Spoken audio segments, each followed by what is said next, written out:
World war 3 జరుగుతుంది. No, world war 3 అయితే start కాలేదు. స్టార్ట్ అయ్యే అవకాశాలు కూడా చాలా డిమ్. ఎవరితో రిప్రజెంటేటివ్ అంటాడు, అల్లా రిప్రజెంటేటివ్ నేను. నిన్నెవరు చేశారు రిప్రజెంటేటివ్? నువ్వు ఎక్కడ పోయి చూసి వచ్చావు? నేను చెప్పిందే మీరు నమ్మాలి అంటాడు. సరే, నేను క్వశ్చన్ ఎందుకు చేయకూడదు? ఒక్క బాంబు, ఒక్క ఇంటర్కాంటినెంటల్ బ్యాలిస్టిక్ మిసైల్ అది పోయి ఎక్కడైనా ల్యాండ్ అయితే అట్లాంటి మీరు 10 పెట్టుకున్నారు, 10లో ఒకటైనా ల్యాండ్ అవుతుంది కదా. ఆ రిస్క్ తీసుకోలేవు. మీ ఫిలాసఫీ ఐ విల్ డిస్ట్రాయ్ అని ఫిలాసఫీ ఉన్నప్పుడు మీ దగ్గర అట్లాంటి బాంబు ఉండటానికి వీలు లేదు. మనకు ఆల్ అవుట్ వార్ ఉండకుండా ఉండాలి అంటే మన దగ్గర వెపన్స్ ఉన్నాయి, జాగ్రత్త అనొచ్చు. కానీ నేను యూజ్ చేస్తాను మీరెవరు అనుకున్నారు అంటే అది డేంజరస్ కండిషన్. ఏడో తుపాకు పట్టుకుని మీ ఇంట్లోకి వచ్చేసి నా దగ్గర తుపాకు ఉంది నోరు మూసుకోండి అంటే వీ కెనాట్ అలౌ దట్. అందుకని వాడు తుపాకీ లోడ్ చేసుకునే టైంలో డిస్ట్రాయ్ చేయడం బెటర్. సింపుల్ క్వశ్చన్, 800 సంవత్సరాలు మీరు ముస్లిం రూలు మొఘల్ రూలు అని చెప్తా ఉంటారు. 800 సంవత్సరాల తర్వాత కూడా మీ ముస్లిమ్స్ ఇంత పూర్గా ఎందుకున్నారు? హిల్లరీ క్లింటన్ ఎప్పుడో ఒక రోజు ఉంది, 12 సంవత్సరాల దాకా ఆ పిల్లవాడు నాకు అప్పచెప్తే దాని తర్వాత నేను చెప్పిందే పెట్టాడు. మీరు మెడ్రాసాలో కూర్చోబెట్టి హిందూ వాళ్ళందరూ శైతాన్ కా ఫ్యామిలీ హే అమున్కో మార్ దేంగే, వాడికి ఎవరు నేర్పుతున్నాడు ఇవన్నీ? మెడ్రాసాలో నేర్పుతారు. ఇక్కడ షియా వర్సెస్ సున్నీ ఫైట్ అని కూడా అంటున్నారు కదా sir. It is not only Shia and Sunni, Ahmadiyya, Ismailis, Bohras 50-60 divisions ఉన్నాయి. మాది ఉమ్మా, వేర్ ఆల్ వన్ బ్రదర్హుడ్ అంటారు. How are you one brotherhood? నమస్తే అందరికీ, వెల్కమ్ టు త్రికాల్ వాయిస్. నేను మీ అజయ్ కుమార్. సో ప్రపంచం మొత్తం చూస్తే ఒక రకమైన వాతావరణం అయితే మనకు కనిపిస్తుంది, యుద్ధ వాతావరణం కనిపిస్తుంది. ఎక్కడ చూసినా సరే గొడవలు, అల్లర్లు. ఏ దేశంలో చూసినా అంతే. బంగ్లాదేశ్ చూడండి, మొన్న నేపాల్ చూడండి, ఇప్పుడు ఇరాన్ ఇజ్రాయెల్ వార్ చూడండి, ఇంతకుముందు యుక్రెయిన్ రష్యా వార్ కావచ్చు, డైరెక్ట్ యుఎస్ వెనిజులా పైన ఒక ప్రెసిడెంట్ని లిఫ్ట్ చేయడము, ఇట్లా అనేక రకాల సిచ్యువేషన్ చూస్తే మొన్న రీసెంట్గా ఆపరేషన్ సింధూర్. సో ఇలాంటి సిచ్యువేషన్ చూసినప్పుడు మనకి ఏమనిపిస్తుంది అంటే ఇది వరల్డ్ వార్కి నాందియా, ఆల్రెడీ లేకపోతే వరల్డ్ వార్ స్టార్ట్ అయిందా అనే రకంగా మనకు కనిపిస్తుంటుంది. సో ఇలాంటి అంశాలను మనం ఏ విధంగా అర్థం చేసుకోవాలి అండ్ ఎంత డెప్త్గా మనం తెలుసుకోవాలి అండ్ బేసిక్స్ నుండి ఏ విధంగా మనకు అర్థమయ్యేలాగా చాలా ఈజీగా నేర్చుకోవాలనేది ఈరోజు మనం పాడ్కాస్ట్ ద్వారా చేయబోతున్నాం. మన గెస్ట్ ఎవరో కాదు, ఇంతకు మనం పిలిచాము వారిని. ది స్పెషల్ గెస్ట్ వారు మేజర్ పీటీ చౌదరి గారు. సో మనము ఈరోజు ఈ పాడ్కాస్ట్ ద్వారా అనేక రకాల అంశాలని మనం చాలా ఇంట్రెస్టింగ్గా మనం కొత్త కొత్త కోణాల్లో మనం ఈరోజు వినబోతున్నాము. So let's welcome him. Thank you sir, welcome to our show. నమస్కారం అండి, thank you and all your Trikal voice దర్శకులందరికీ. ప్రపంచం మొత్తం పెద్ద ఒక కాన్ఫ్లిక్ట్ ఏరియాలో ఉంది సార్. ఎందుకంటే ఇజ్రాయెల్ మనం ఇరాన్ పైన చూడొచ్చు, అండ్ రష్యా యుక్రెయిన్ వార్ చూడొచ్చు, అండ్ ప్రతి దగ్గర వైల్డ్ కార్డ్ ఎంట్రీలో యూఎస్ ఎంట్రీ అవ్వడం చూడొచ్చు. సో అన్ని రకాలు చూస్తుంటే వరల్డ్ వార్ 3 జరుగుతుంది అని చెప్పేసి మాట్లాడుతున్నారు ఇప్పుడు. సో వాళ్ళు స్టార్ట్ అయింది అంటున్నారు. సో నిజంగా వరల్డ్ వార్ 3 స్టార్ట్ అయిందా? మనం దాన్ని ఏ విధంగా చూడాలి? నో, వరల్డ్ వార్ 3 అయితే స్టార్ట్ కాలేదు. ఓకే, స్టార్ట్ అయ్యే అవకాశాలు కూడా చాలా డిమ్. ఓకే. ఎందుకు ఇన్ని సంవత్సరాల నుంచి కాన్ఫ్లిక్ట్ జరుగుతూ ఉన్నాయంటే అమెరికాకి మ్యానుఫ్యాక్చరింగ్ బేస్ ఏమీ లేదు. Okay, only manufacturing base is weapons. అంటే వాళ్ళ వెపన్స్ కొనటానికి ఎక్కడో ప్రపంచంలో కాన్ఫ్లిక్ట్ ఉంటే కానీ ఆ బిజినెస్ రన్ కాదు. అందుకని అమెరికా ఎవ్రీవేర్ కొంచెం కాన్ఫ్లిక్ట్ స్టార్ట్ చేస్తుంది. రెజీమ్ చేంజ్ అంటారు, ఇదంటారు. మనం సీన్ కదా, ఇరాన్లోనే 1953లో వాళ్ళు ఎలక్ట్ చేసిన ప్రైమ్ మినిస్టర్ని తీసేయాలని మిస్టర్ మొహమ్మద్, అప్పుడు ప్రైమ్ మినిస్టర్, ఆయన్ని democratic fellow. Okay, Iran oil will not be sold through Aramco. మాకు వాళ్ళకేదో ఒక 6%, 10% షేర్ ఇచ్చి తత్వాలంతా వాళ్ళు తీసుకునేవారు. అది అన్యాయం అని చెప్పేసి నేషనలైజ్ చేస్తాను అన్నాడు. అందుకని they killed him, got rid of it. And Razvi Pahlavi అని చెప్పి, రెజా పెహల్వీ రాజాలాగా తీసుకొచ్చారు. ఆయన he claimed Persian descent for 2500 years. అంత లేకపోయినా ఆయన క్లెయిమ్ చేశాడు, రాజా చేశారు, పెద్ద పబ్లిసిటీ పెట్టారు. తన అమెరికన్ పపెట్ లాగా ఉన్నాడు. 1979లో ఇంటెలిజెన్స్ కంపెనీ డిపార్ట్మెంట్స్ అన్నీ సివిల్ లిబర్టీస్ని క్రష్ చేస్తున్నాయని చెప్పి రిబెలియన్ రావటం మొదలుపెట్టింది. అందుకని ఈయన అమెరికాకి తీసుకెళ్ళి ఆ రాజాని దే అలౌడ్ అయోటోలా ఖొమైనీ. ఆయన అప్పుడు ప్యారిస్లో ఉండేవాడు, 14 years ఎగ్జైల్లో ఉన్నాడు. ఎగ్జైల్ నుంచి వచ్చాడు, డెమోక్రటిక్ కంట్రీ అది ఇది పెడతాను, కాన్స్టిట్యూషన్ డ్రా చేస్తున్నారు అని వచ్చాడు. వచ్చి పవర్ తీసుకున్న తర్వాత ఆ కాన్స్టిట్యూషన్లో అవన్నీ తీసేసేసి ఇస్లామిక్ రిపబ్లిక్ అని చేశాడు. ఇరాన్లో 2-3 థింగ్స్ మనం గుర్తుపెట్టుకోవాలండి. సార్. వాళ్ళకి ఆర్మీ ఉంది. The army is not powerful. The all powerful Islamic Republic Guard Core, IRGC అని. అవును. IRGC responsibility is not to protect the country.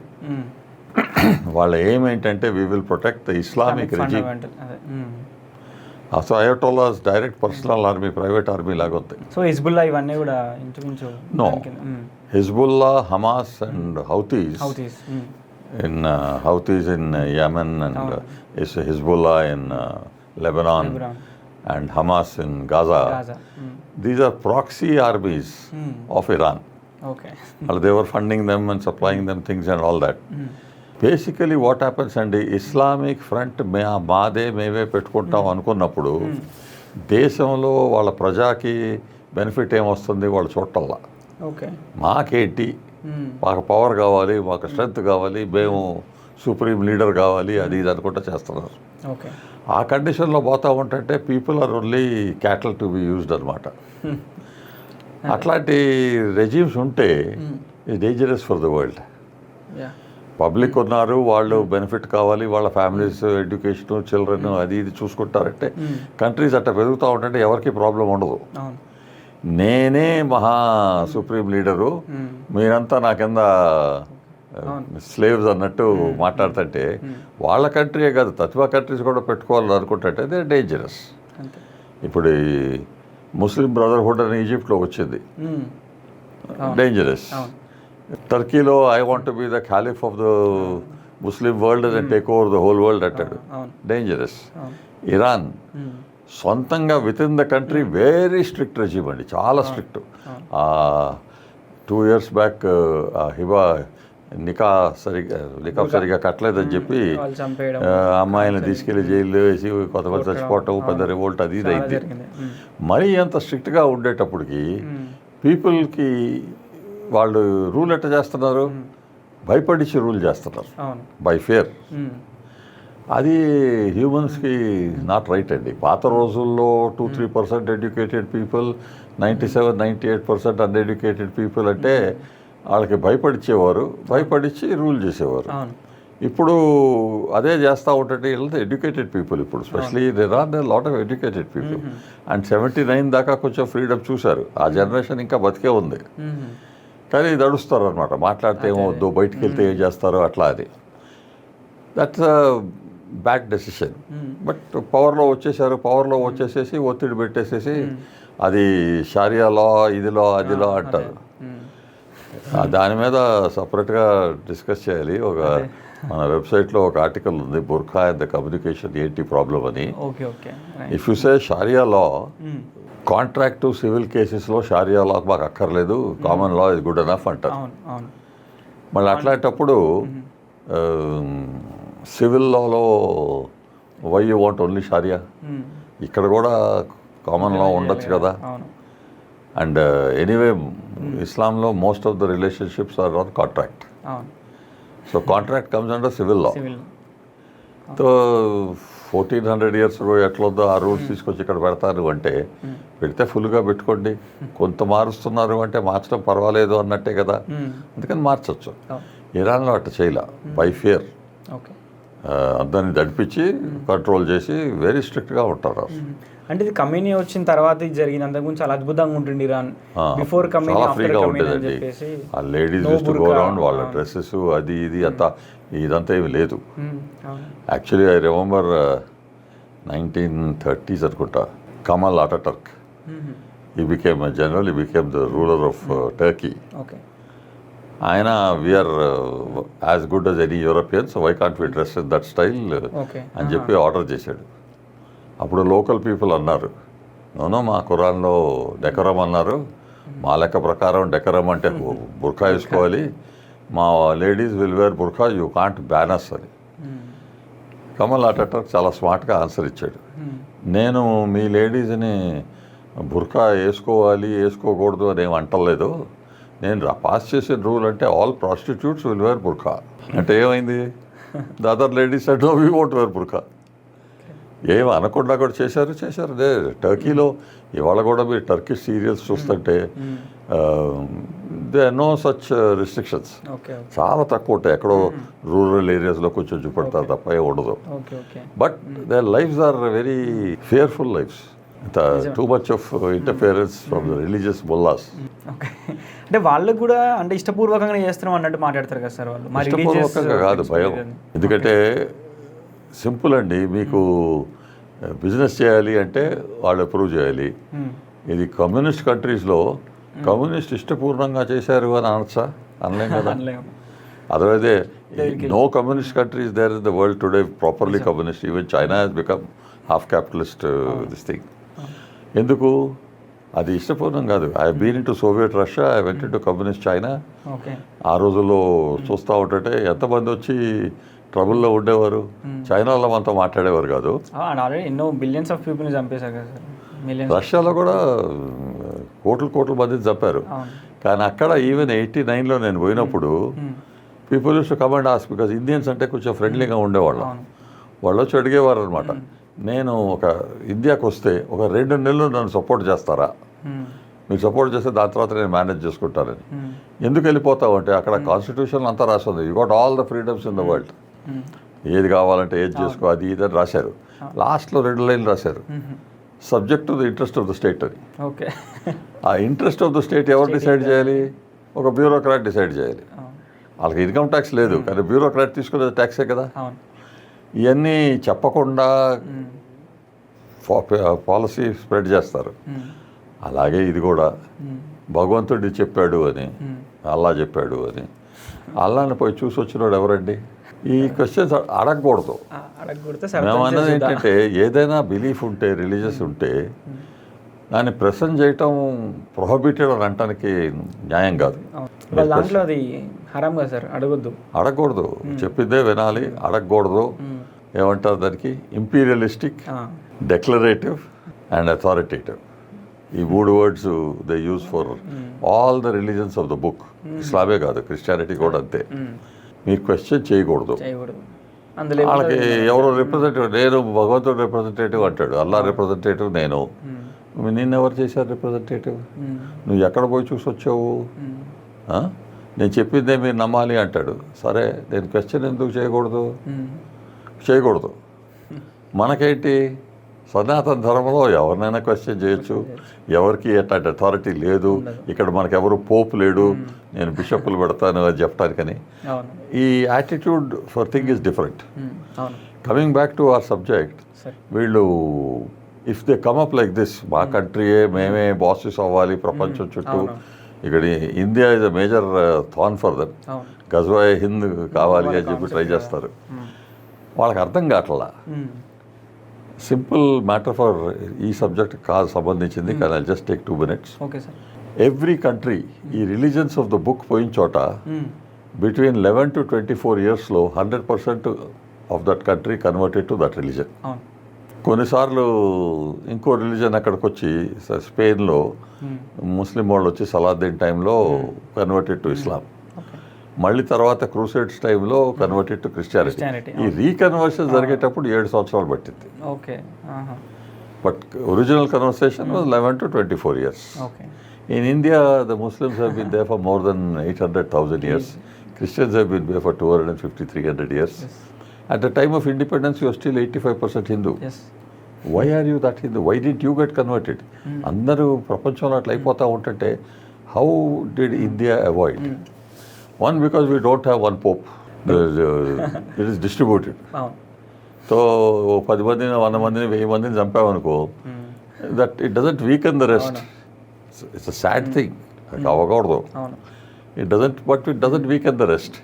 So the people kept fighting, kept doing things. History బుక్లో వాళ్ళ సంగతి రాయటం లేదు కాబట్టి అందుకని మన వెబ్సైట్లో సాల్యుటేషన్స్ అని పేరు పెట్టారు. అందరూ చనిపోతారు, కానీ చనిపోయేవాళ్ళు ఈ ప్రొటెక్షన్ చేసుకుంటా చనిపోతే మన ధర్మాన్ని, మన టెంపుల్స్లో గాడ్స్ని, యాన్సెస్టర్స్ యాషెస్ని, temples of the god and the ashes of the father అని అంటారు. అట్లా చేసుకుని చనిపోతూ ఉంటుంటే ఆయన హీరో. అంతే, చాలామంది అట్లా చేశారు కాబట్టి మనం ఇంకా 85% ఉన్నాం. ఇప్పుడు తగ్గిపోయాం అనుకోండి, ఇప్పుడు వేరే పాసిబుల్లీ అబౌట్ 65 to 70%. ఎందుకంటే టూ మచ్ ఆఫ్ సెక్యులరిజము, అపీజ్మెంటు అవన్నీ జరుగుతూ ఉన్నాయి. ఇది ప్రాబ్లం వాళ్ళు తట్టుకోలేకపోతారు. అందుకని సమ్హౌ హిందుస్థాన్ని మార్చేయాలి అని చూస్తున్నారు. Forget that. ప్రస్తుతం ఈ ఒక కేసులో ఇరాన్లో it's a very big issue అండి. Authoritarian control, complete control. కానీ మాకు తతివా చోట్ల కూడా ఎఫెక్ట్ కావాలి అని చెప్పి ఈ హౌతీస్కి, హెజబోలాకి, లెబనాన్లో దే ఆర్ సరౌండింగ్ ఇజ్రాయెల్. వాళ్ళ single target now Israel is a small target. India మొత్తం మార్చాలంటే is a very big target. They left that to Pakistan. మీరు ఏదో చేసుకుంటా ఉండండి, మేము సపోర్ట్ చేస్తాము అని. But Israel is their main target. Israel ఎట్లా కొట్ట దాన్ని ఎస్టిమినేట్ చేయాలి అని. దాన్ని చేయాలి అంటే ఒక బాంబు కావాలి. ఒక న్యూక్లియర్ బాంబు వస్తే దాన్ని భయపెట్టేసి దాని మీద ఒక న్యూక్లియర్ బాంబు వేస్తే అది పోద్ది అని. This is become a major point. ఎవరైతే మీ అడ్వర్సరీ ఉన్నాడో, Iran is an adversary to Israel, నేను బాంబు తయారు చేసి మీకు పాఠం నేర్పుతాను అని మొన్న నుంచే అంటున్నాడు. అట్లా అంటా ఉంటుంటే మీరు బాంబు తయారు చేయడానికి ఎలా చేస్తారా? చేయలేరు కదా. చేస్తే మీకే డేంజర్ అది. అందుకని వీళ్ళేమన్నారంటే ఇక్కడ మీకు బాంబు ఉండకూడదు, న్యూక్లియర్ పవర్ కావాలి, చేసుకుంటారు చేసుకోండి, బాంబు వద్దు. బాంబుకి డెలివరీ చేసే ఇంటర్ కాంటినెంటల్ బ్యాలిస్టిక్ మిజైల్స్ అవన్నీ వద్దు. మీరు దాన్ని బట్టి థ్రెటన్ చేస్తారు. అప్పుడు క్వశ్చన్ వచ్చింది, నార్త్ కొరియా ఉంది కదా. North Korea nobody bothers about it, nobody does anything to it. But North Korea does not do anything to you, it does not threaten you. But North Korea has got nuclear deterrent. అది ఉంది కాబట్టి north కొరియాని ఎవరు కలకరం. మేము కూడా పెట్టుకోవచ్చు కదా అంటే, మీరు పెట్టుకుంటే మీరు ముందర నుంచే అంటున్నారు మేము వచ్చి మిమ్మల్ని బాంబు చేస్తాము అని. మీ ఏం వేరు, వాళ్ళ ఏం వేరు. అందుకని దాంతో కంపేర్ చేయడానికి కుదరదు. ఈ ఏం పెట్టుకుని మీరు ఇక్కడ ట్రబుల్స్ కాజ్ చేస్తూ ఉంటుంటే ఇది ఎట్లుంటుందంటే, మీకు బాడీలో క్యాన్సర్ ఉంది, ఒక మెయిన్ పాయింట్ పెద్ద క్యాన్సర్ ఉంది, అక్కడ నుంచి క్యాన్సర్ స్ప్రెడ్ అయ్యి డిఫరెంట్ ఆర్గన్స్లో టచ్ అవుతుంది. ఇప్పుడు మీరు డిఫరెంట్ ఆర్గన్స్ని సెటిల్ చేస్తున్నారు కానీ మెయిన్ క్యాన్సర్ చేయడానికి వెనకాడుతున్నారు. ఇది ఇరాన్ మీద అటాక్ చేయాలంటే పెద్ద ప్రాబ్లం అవుద్ది, అది ఇదని. లాస్ట్ ఇయర్ ఒక 12 days అది ఏమన్నారు దాన్ని, ఆపరేషన్ పేరు పెట్టారు, ఆపరేషన్ థండర్ ఏదో. ఆ 12 days వాళ్ళ న్యూక్లియర్ ఫెసిలిటీస్ అన్నీ డిస్ట్రాయ్ చేసింది అమెరికా, B-2 బాంబర్స్ పంపించి. కానీ అది దాంతో పాఠం రాలా. ఇంకా we're ready to fight, will make more అని చెప్పి ఇంకా చాలా మిజైల్స్ చేసి అండర్ గ్రౌండ్ పోయి టనల్స్లో, గోడౌన్స్లో మిజైల్స్ పెట్టినట్టు ఫోటోగ్రాఫ్లు కూడా పంపించారు అందరి దగ్గర. మా దగ్గర 3,000 10,000 మిజైల్స్ ఉన్నాయి, డ్రోన్స్ ఉన్నాయి, మీరు జాగ్రత్తగా ఉండండి, మిమ్మల్ని ఏం చేస్తామో అది ఇదని ఆ థ్రెట్ పెట్టారు. ఈ న్యూక్లియర్ అగ్రిమెంట్కి we are not really going for a nuclear bomb, but you are enriching uranium. If you reached they say about 70-80% enrichment అయింది. In a very short time they can go. ఎంత షార్ట్ టైం అంటే కష్టం. ఇదిగో 2 నెలలు అయిపోద్ది, 2 వారాల్లో అయిపోద్ది అని టాక్ వస్తూ ఉంది. నిజంగా ఆ లెవెల్లో చేయాలంటే కొంచెం టైం పట్టుద్ది. అది కూడా వాల్యూమ్ ఎక్కువ కావాలి కదా చేయడానికి. అది బాంబ్ లాగా టెస్ట్ చేసుకోవాలి. ఇప్పుడు కొంచెం క్లోజ్ స్టేట్కి వచ్చారు. ఆ స్టేట్లో మీరు అలౌ చేశారనుకోండి, తర్వాత వాళ్ళకేం చేయలేం కదా. Deterrent power becomes too much. ఒక్క బాంబు, ఒక్క ఇంటర్ కాంటినెంటల్ బ్యాలిస్టిక్ మిజైల్ అది పోయి ఎక్కడైనా ల్యాండ్ అయితే, అట్లాంటి మీరు 10 పెట్టుకున్నారు, 10లో ఒకటైనా ల్యాండ్ అవుతుంది కదా. అప్పుడు టూ మచ్ ఆఫ్ రిస్క్. ఆ రిస్క్ తీసుకోలేవు. మీ ఫిలాసఫీ ఐ విల్ డిస్ట్రాయ్ అని ఫిలాసఫీ ఉన్నప్పుడు మీ దగ్గర అట్లాంటి బాంబు ఉండటానికి వీల్లేదు. ఇజ్రాయెల్ దగ్గర ఉండొచ్చు, అంటున్నారు ఇజ్రాయెల్ దగ్గర న్యూక్లియర్ బాంబ్స్ ఉన్నాయి అని. కానీ ఇజ్రాయెల్ ఎప్పుడు దాన్ని తీసుకొచ్చి నేను ఇది చేస్తాను అది చేయలేదు. మన దగ్గర ఉన్నాయి, మనం we said no first use అన్నాం. Pakistan does not say no first use, మనం నో ఫస్ట్ యూజ్ అన్నాం. మన మీద ఎవరైనా బాంబ్ యూజ్ చేస్తే వీ విల్ రిటాలియేట్. అండ్ రిటాలియేషన్కి ఏముంటుంది, సెకండ్ స్ట్రైక్ క్రెడిబుల్ కేపబిలిటీ ఉండాలి. అంటే ఒకసారి దెబ్బ తిన్నప్పుడు దానికి రిటాలియేషన్లో మనకి కంఫర్టబుల్గా రిటాలియేషన్ చేయొచ్చు అని ఆ కెపాసిటీ ఉండాలి. దానికి 3 ల్యాండ్, ఎయిర్ అండ్ సీ 3 మనం ఉన్నాం. అందుకని retaliatory capability is pretty good.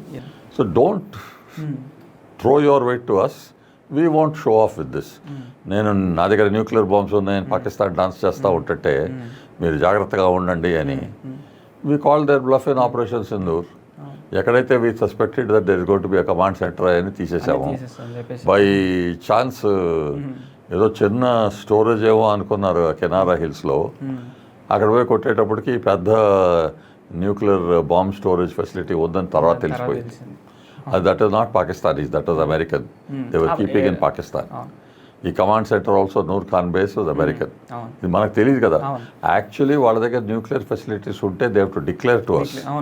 These are our facilities, don't attack them అని. నూర్ ఖాన్ బేస్ కి మనం హిట్ చేసాం దాన్ని. బట్ వాళ్ళు డిక్లేర్ చేయలేదు. చేయనప్పుడు ఇట్స్ లెజిటిమేట్ టార్గెట్.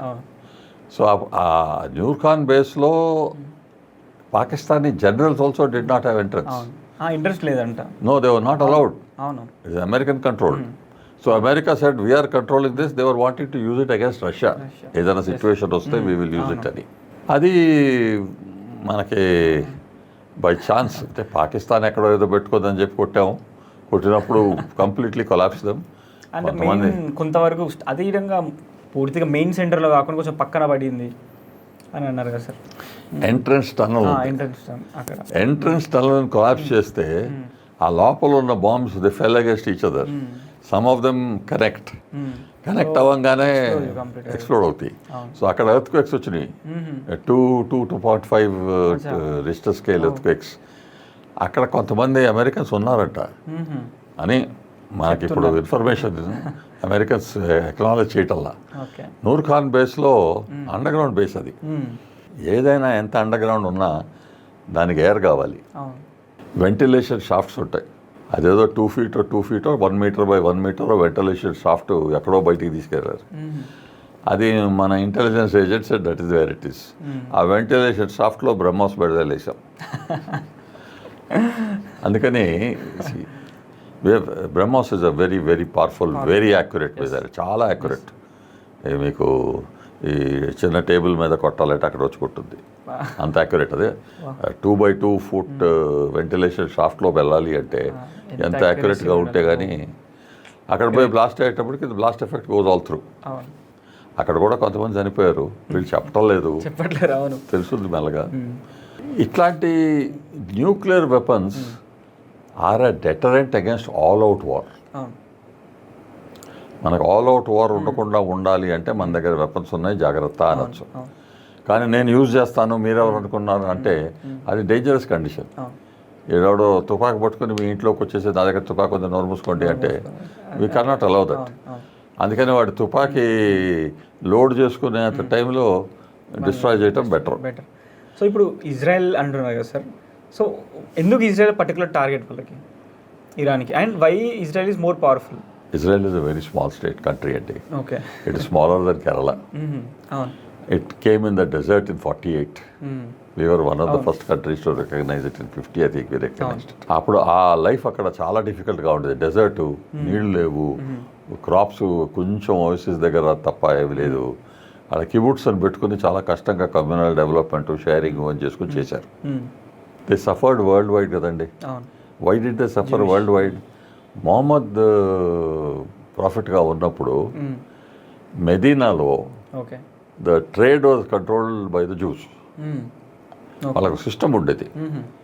ఇప్పుడు ఇన్ ద ఓల్డ్ డేస్ మనకు కూడా సౌత్లో చెట్టియార్స్, నార్త్లో మార్వాడీస్ ఆయన ట్రేడ్ కంట్రోల్ వాళ్ళు చేసేవారు. అలా అక్కడ మెదీనాలో జ్యూస్ చేసేవారు. బిగినింగ్ మెదీనా నుంచి పోయేసేసి బెక్కాకు పోయాడు. అక్కడ కొంచెం పవర్ వచ్చిన తర్వాత అక్కడ నుంచి తిరిగి వచ్చి I will be nice to you, no problem అని చెప్పి అందరినీ చంపేశాడు. ఒక 20,000 మందినో ఎవరినో చంపారు, అట్లా వేల మందిని చంపాడు.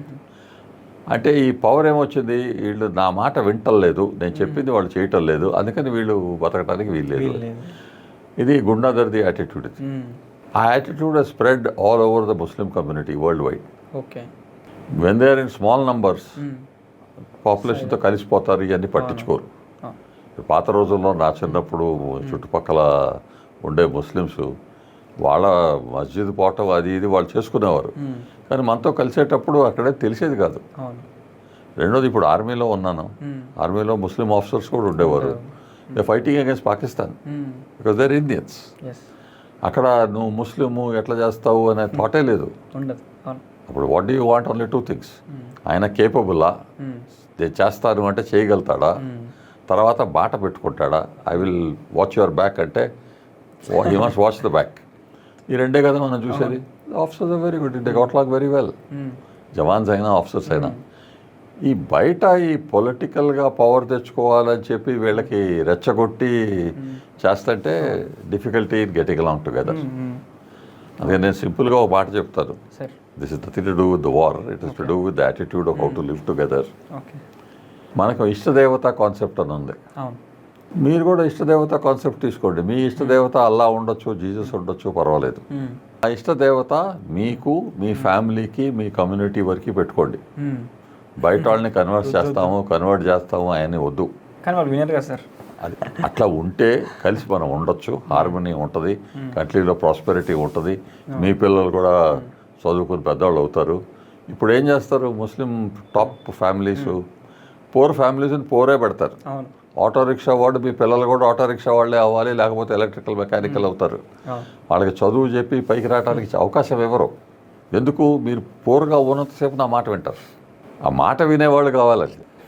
దండా పట్టుకొని రెండు అంటే దండాలు పట్టుకొని వస్తారు. అట్లాంటి ఒక మాబ్ లాగా కల్టివేషన్ చేసుకొని పెట్టుకుంటా ఉంటుంటే, సింపుల్ క్వశ్చన్, 800 సంవత్సరాలు మీరు ముస్లిం రూలు, మొఘల్ రూలు అని చెప్తూ ఉంటారు. 800 సంవత్సరాల తర్వాత కూడా మీ ముస్లిమ్స్ ఇంత పూర్గా ఎందుకున్నారు? ఏదో టాప్ లైన్ అష్రఫీ వాళ్ళు బాగా చేసుకుంటున్నారు, సరే. ఈ పూర్ పీపుల్ వాళ్ళని ఎందుకు అడగరు? అడగటానికి క్వశ్చన్ లేదు, అడగకూడదు. వాళ్ళు చెప్పిందే వినాలి.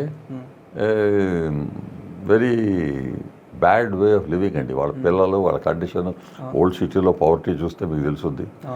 ఎందుకు కావట్లేదు వాళ్ళకి ఇంప్రూవ్మెంట్? వాళ్ళకి ఎడ్యుకేషన్ లేదు, స్కిల్ లేదు, ఏదో చిన్న చిన్న ఈ జాబ్స్ ఇదే చేసుకుంటూ ఉండాలి, పైకి రాకూడదు. పైకి వస్తే క్వశ్చన్ చేస్తారు, మీ పొజిషన్లో నేను ఎందుకు ఉండకూడదు అంటారు. అని ఇప్పుడు చదువుకున్న ముస్లిమే కొంచెం డేంజర్ అన్నట్టుగా అంటారు కదా సార్. లేదండి, ఎంబీబీఎస్ చదివిన వాళ్ళు కూడా ఈరోజు బాంబ్ బ్లాస్ట్ పెట్టారు. కరెక్టే, అది చేస్తున్నారు. కానీ ఇప్పుడు ఈ ఇరాన్లో చేసే వాళ్ళందరూ చదువుకున్న వాళ్ళు కాదా? అది కాదు లెక్క. హిల్లరీ క్లింటన్ ఎప్పుడో ఒక రోజు ఉంది, 12 సంవత్సరాల దాకా ఆ పిల్లవాడు నాకు అప్పచెప్తే దాని తర్వాత నేను చెప్పిందే వింటాడు. మీరు మెడ్రాసాలో కూర్చోబెట్టి, ఇప్పుడు చిన్నపిల్లలు టీవీలో వస్తున్నారు కదా, సోషల్ మీడియాలో కూడా వస్తున్నారు, 5 ఏళ్ళు 6 ఏళ్ళ పిల్లలు, చిన్న పిల్లలు. వాళ్ళు ఏమంటున్నారు, హిందూ వాళ్ళందరూ శైతాన్ కా ఫ్యామిలీ హే, అమునుకో మార్ దేంగే.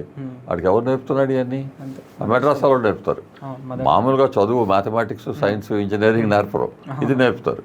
ఇది నేర్చుకున్న తర్వాత 12 ఏళ్ళ వయసు వచ్చిన తర్వాత అథవా స్కూల్లో నేర్చుకున్నా, అది చేసుకున్నా, ఈ బ్యాక్గ్రౌండ్ పెట్టుకొని చేసుకుంటున్నారు. కొంతమంది కన్వర్ట్ అయిపోయారు. రెడ్ ఫోర్ట్ దీంట్లో కూడా ఈ ఉన్న వాళ్ళలో 1 or 2 of them are converted. ఎప్పుడు కన్వర్ట్ అయ్యారు? ఎందుకు కన్వర్ట్ అయ్యారు? You are trying to make them feel మీకు ఏమీ లేదు. అన్ఫార్చునేట్లీ మన పిల్లలకి మనం ధర్మం సంగతి ఏం చెప్పటం లేదు. ఉన్న టెంపుల్కి పోయి పూజ గదిలో పోయి దండం పెట్టుకుందామంటే మనం హిందువులు అనుకోవటం కాదు కదా. ఆ సనాతన ధర్మం ఏంటి అని మీకు తెలియాలి. పాత రోజుల్లో మా నాయనమ్మలు, అమ్మమ్మలు, తాతమ్మలు కథలు చెప్పేవారు. ఇప్పుడు వాళ్ళ దగ్గర ఎవరు ఉండటం లేదు, అంతా న్యూక్లియర్ ఫ్యామిలీస్ అయిపోయింది.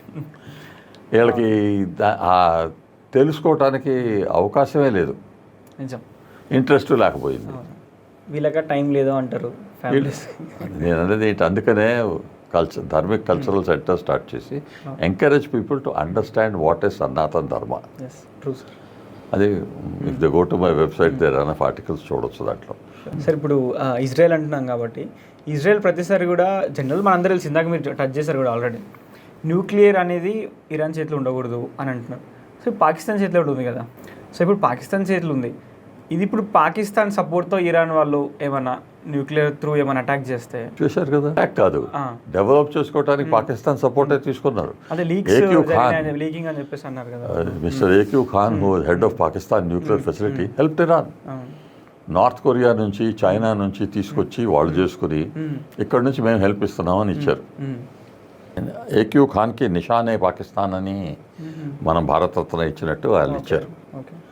ఆయన చనిపోయినప్పుడు వాళ్ళ సిమెట్రీలో టూమ్ స్టోన్ ఉంది. ఆ టూమ్ స్టోన్లో ఈయన అహ్మదియా అని రాశారు. ఓహో, అహ్మదియా ముస్లిం. ఈ అహ్మదియా ఆ టూమ్ స్టోన్ ఎరగొట్టి ఆ పేరు తీసేసేసి నిషానే పాకిస్తాన్ అని ఇచ్చిన మనిషికి చనిపోయిన తర్వాత మీరు ఇట్లా ట్రీట్ చేస్తున్నారు. వాళ్ళకి లాజిక్ లేదు, దాంట్లో రేషనల్ లేదు. కానీ they were helping Iran. Non proliferation treaty అని ఉంది, nuclear non proliferation treaty. Pakistan is not a signatory. Okay. So no country helps Pakistan officially. No. Okay. China, North Korea నుంచి చైనా తీసుకొచ్చి వీళ్ళకి ఇచ్చింది, పంపించింది, చేయించింది చాలా సంవత్సరాల క్రితం. కానీ ఫుల్గా వాళ్ళు డెవలప్ చేయలేకపోయారు. America took over control and side okay అని నువ్వు చెప్పుకో, నా దగ్గర ఉంది. కానీ మనం న్యూక్లియర్ బ్లాస్ట్ చేసినప్పుడు with in 5 days they also put 5 blasts. అది చాగోల్ హిల్సా ఏదో ఇంకో ప్లేస్, కినారాలో కాదు, ఇంకో కొండలో. అది ఎక్కడి నుంచి వచ్చింది? ఈ చైనీస్, నార్త్ కొరియా నుంచి వచ్చింది. తర్వాత America side okay you can develop something but the control will be with us. మీరు ఒకటి ఆలోచించండి, పాకిస్తాన్ వెస్ట్లో ఎందుకు ఉంది మనకి? అప్పుడు రష్యాకి, ఇప్పుడు ఇండియాకి మధ్యలో కనెక్షన్. రష్యాకి ఇండియాకి కాదు, రష్యాకి అరేబియన్ సీకి మధ్యలో. వామ్ సీస్కి రష్యా కనెక్షన్ ఉండకూడదు. అది గ్రేట్ గేమ్ అనేవారు. అవునవును. దాన్ని బ్లాక్ చేయడానికి పాకిస్తాన్ అక్కడ పెట్టాలి. కాబట్టి అసలు పాకిస్తాన్కి ఓట్ చేసింది ఎక్కువ మంది ఎక్కడ? Eastern UP, Bihar, Bengal. కొంచెం బెంగాల్ ఇచ్చారు.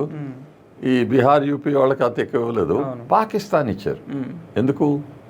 వాళ్ళకి కావాల్సింది అక్కడ, ఇక్కడ కాదు. రీసెంట్లీ సోషల్ మీడియాలో ఒక 1857 మ్యాప్ ఆఫ్ పాకిస్తాన్ ఎట్లుంటే బాగుంటుంది, ముస్లిం కంట్రీ అండ్ హిందూ కంట్రీ అని చెప్పి ఒక మ్యాప్ సర్క్యులేట్ చేశారు. అది లాహోర్ మ్యూజియంలో ఉందంట మ్యాప్. ఆ మ్యాప్ ఫోటోగ్రాఫ్ ఉంది, ఎక్కడో నా దగ్గర కూడా ఉండాలి, కాపీ పంపిస్తాను నేను మీకు. ఈ టాక్లో అది కొంచెం పెట్టచ్చు. హైదరాబాద్, వెస్ట్ పాకిస్తాన్, పాకిస్తాన్, బంగ్లాదేశ్ అయితే లేట్, ఈస్ట్ పాకిస్తాన్, 3 కంట్రీస్. ఎట్ట పెట్టారు అది? Because they wanted it like that. Independence వదిలిపెడతామంటే ఎట్లా వదిలిపెట్టేవారు? Countries yours, finish. అట్లా కాదు. All 565 principalities are free to do what they like. Let India break up. Sardar Patel garu వచ్చి చేశారు, నెహ్రూ గారు చేసింది ఏం లేదు, యునైట్ చేయడం. అందుకని ఆ స్టాచ్యూ అది మనం సల్యూట్ చేయాలి ఆయన. సో అట్లా ఉంది. దిస్ ఇస్ ద బ్యాక్గ్రౌండ్ అండి. ఈ బ్యాక్గ్రౌండ్లో ఇరాన్ తన సొంత పవర్ కావాలి అని చెప్పి, ముస్లిం క్రీడ్ అని చెప్పి, they are using religion as a weapon. ఆ రిలీజన్తో మన పీపుల్ని కంట్రోల్ చేయాలి. కంట్రోల్ చేసి వాళ్ళని use them as an army against others అని. The single biggest point was Israel. మధ్యలో ఉంది కదా, మిడిల్ ఈస్ట్లో ఉంది కాబట్టి ఇజ్రాయెల్ని డిస్ట్రాయ్ చేసామనుకో, తత్వా వాళ్ళందరినీ 1 by 1 మీకు టేక్ ఆన్ అనుకున్నారు.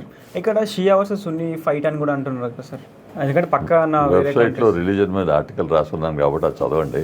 It is not only Shia and Sunni. ఇందాక అన్నాను అహ్మదియా, ఇస్మాయిలీస్, బోరాస్, ఏదో 50-60 డివిజన్స్ ఉన్నాయి. Each does not believe in the other or will get married in the other. Philosophies కూడా వేరే ఉన్నాయి. అట్లాంటి వాళ్ళు మాది వేర్ ఆల్ వన్ బ్రదర్హుడ్ అంటారు. How are you one brotherhood? లేదు. అంటే నువ్వు ఉన్న కమ్యూనిటీలో అంతవరకే కాబట్టి సరే అనుకుంటారు. వాళ్ళ తత్వ కమ్యూనిటీ సంగతి తెలియదు. Uneducated people. Educated people keep their mouth shut with the small number. So ఈ భయం ఏమవుద్దా అని ఒక ఫ్రెండ్ని అడిగాను నేను ఒకరోజు. ఎవరో వచ్చి అల్లాహో అక్బర్ అని చెప్పి బ్లాస్ట్ చేసుకొని పోతా ఉంటుంటే,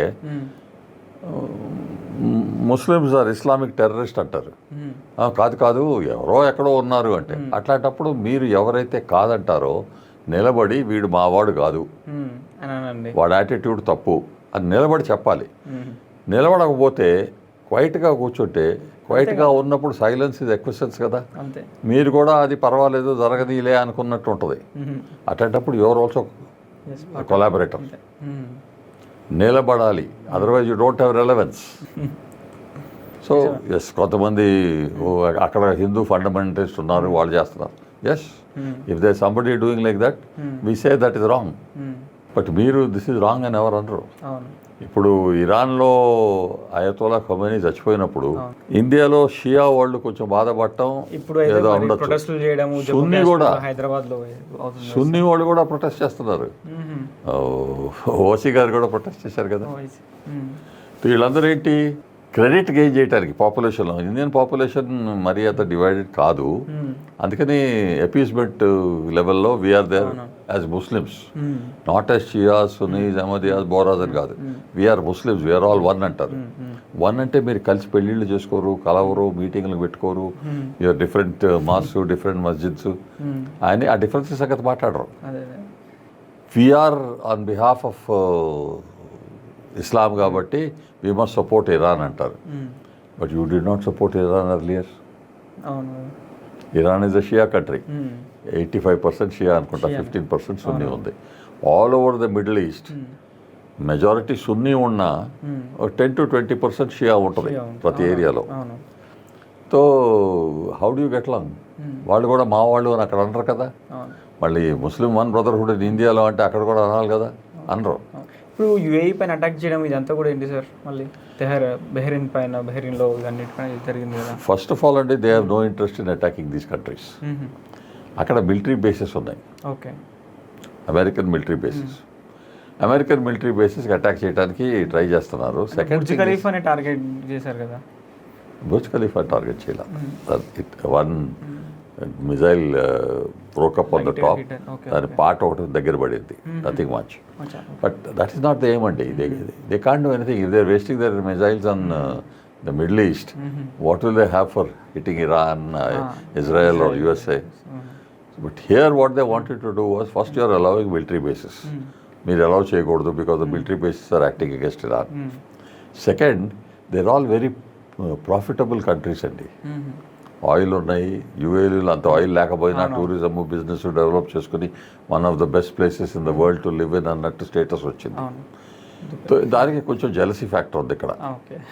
Iran is a lovely country అండి. వరల్డ్ ఆయిల్ మొత్తం వాళ్ళ దగ్గర ఉండదు కదా sir. 50%. But then what happens, not that. పాత రోజుల నుంచి even before the oil came, Iran and India they had lot of dealings. Diplomatically చాలా Zoroastrianism, when it was there before Muslims came, the Parsis, they ended up in India only కదా. So Asuras, Devas లో they are supposed to be the Asuras. But Asuras, Manam, we look at it as demons. But that time it was not like that. They were one party. Okay. So they work together, and they work together Samudra Manthan. That's why I wrote that Manthan policy. Basically what happens is, if you say I am the great, I want everything for myself, then you end up making a lot of problems. కొంచెం మనం కలిసి survive చేసుకుందాం, develop చేసుకుందాం అని అనుకుంటుంటే బాగుంటుంది. Manthan policy అందుకనే రాశాను. బట్ ఇస్లాంతో అది కుదరటల్లా. Philosophy is wrong. UAE is doing well అండి. యూఏఈలో దేర్ ఇస్ ఎ టెంపుల్. అవును, Swaminarayan temple. Saudi Arabia is doing okay. They are little stricter, but కొంచెం రిలాక్స్ అవుతున్నారు. Other countries are also doing okay. Why are you insisting that you cannot do so well because we are not doing? You are not doing well because you got American sanctions against you. The sanctions have made it very difficult. Biden administration beginning లోనా లేకపోతే Obama వెళ్ళిపోయేటప్పుడు $6 billion were locked up in USA. అది release చేశారు. Release చేసినంత మాత్రాన little help to Iran, but not much. Attitude is wrong.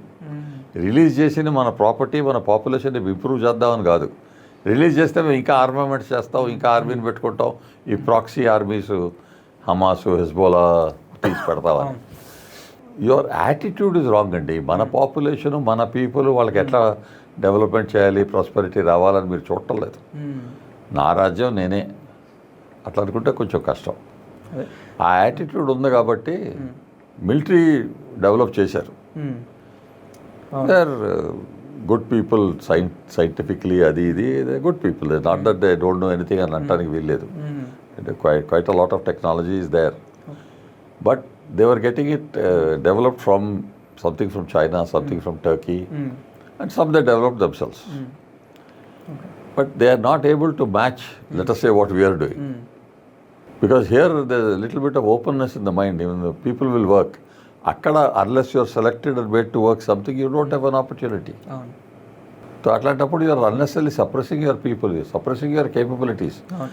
ఆ పాత రోజుల నుంచి వాళ్ళకి హిస్టరీ ప్రకారంగా చాలా కేపబిలిటీ ఉంది, as good as anybody else in the world.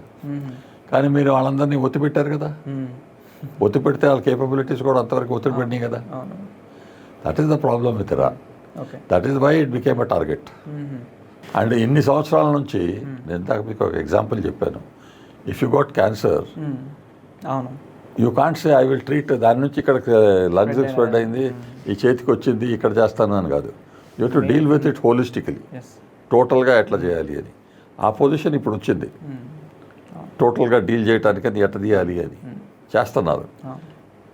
నా హోప్ ఏంటంటే చేసేటప్పుడు సరిగ్గా చేయండి, ఫుల్గా తీసేయకుండా కొంచెం తెద్దాం తర్వాత చూద్దాం. సర్జరీ చేయాల్సిందే. సర్జరీ పాము పొట్టలో పోయేసేసి కర్ర పెట్టి కెలికితే పాముని చంపాలి, కానీ అట్లా కెలికి వదిలిపెట్టావంటే మళ్ళీ బయటకు వచ్చి మేములే కరుస్తాయి. But I'll tell you one thing, I'll just finish off on one aspect. A war will finish when the people do not have the capacity to continue the war. Fight చేయాలంటే మీకు వెపన్స్ ఉండాలి, weapons లేవు. Money, ammunition ఉండాలి, ammunition లేదు. Soldiers ఉండాలి, పోయారు. Money ఉండాలి కొనటానికి, అది లేదు. ఆ సిచ్యువేషన్ వచ్చేటప్పుడు war will automatically stop. Iran cannot fight America అంటే, అక్కడ డబ్బులు ఎక్కువ ఉంటాయి, కెపాసిటీ ఎక్కువ ఉంది, military power is far superior to anybody in the world. అందుకని Iran has no choice. Foolish country చుట్టుపక్కల 10 కంట్రీస్కి పోయి బాంబులు వేసి వాళ్ళ సపోర్ట్ వచ్చే బదులు, ఇస్లామిక్ కంట్రీ సపోర్ట్ చేయండి అని అడిగే బదులు ఆ సపోర్ట్ అని డ్రైవ్ చేసేసారు, తోసేశారు. Iran will face a problem. Only thing is ఇంకో మూలాలు వచ్చి మళ్ళీ మెల్లగా బిల్డప్ చేస్తారా, లేకపోతే డెమోక్రటిక్ కంట్రీ అవుద్దా? డెమోక్రటిక్ కంట్రీ అవ్వాలంటే ప్రజెంట్లీ రేజా పెహల్వి కొడుకు తప్ప I don't see anybody popular mind control చేయడానికి. మనకి తెలుగుదేశం వచ్చినప్పుడు ఎన్టీఆర్ గారు ఉన్నట్టు అక్కడ ఎవరో ఉండాలి, ఆయన చుట్టూ తతిమాళ్ళు వస్తారు. తర్వాత ప్రైమ్ మినిస్టర్ ఎవరు, ఇది ఎవరు, క్యాబినెట్ మినిస్టర్స్ ఎవరు అని వాళ్ళు డిసైడ్ చేసుకోవచ్చు. కానీ ఎవరో ఫస్ట్ సెంట్రల్ పొజిషన్ ఉండాలి. అది ఉంటే there is a chance of Iran becoming a democratic country. అది లేకపోతే ఇంకెవరు, నాకు పబ్లిక్గా ఎవరు లేరు. ఎందుకంటే ఇంతవరకు పబ్లిక్గా ఎవరైనా ఉన్నట్టయితే వాళ్ళని చంపేసేవారు. ఇప్పుడు ఎవరైనా తొందరగా బయటికి రావాలంటే కష్టం. ఉన్న మనిషిని తీసుకొచ్చి పెట్టుకుని దాని నుంచి బిల్డప్ చేసుకుని, సరే కొన్ని సంవత్సరాలకి మనం అమెరికా చెప్పిందే వింటాము అని ఒప్పుకుని ఆయిల్ ఎక్కడ పోవాలంటే మాకు కూడా కొంచెం వచ్చేటట్టు చూడండి అంటే, so okay, you'll say okay 50-50 fine, it is better then what is happening today కదా. సో శాంక్షన్స్ తీసేస్తారనుకో, then the Iranian people will also be happy people. అట్లా చూసుకోవాలి, వాళ్ళ ప్రాస్పెరిటీ ఏంటి, వాళ్ళ హ్యాపీనెస్ ఏంటి, వాళ్ళ డెవలప్మెంట్ ఏంటి అని అట్లా చూసుకోవాలి. కానీ I want to say I will get my happiness after I die, then why are you living? Live happy, you see heaven here on earth, that is dharma. మనకి ఏదైనా అయినా ఇక్కడ ఈ ప్రపంచం, ఈ జీవితంలోనే చూస్తాం, సుఖమైనా నరకమైనా. So that is what we want to tell them also. Please enjoy life, this life.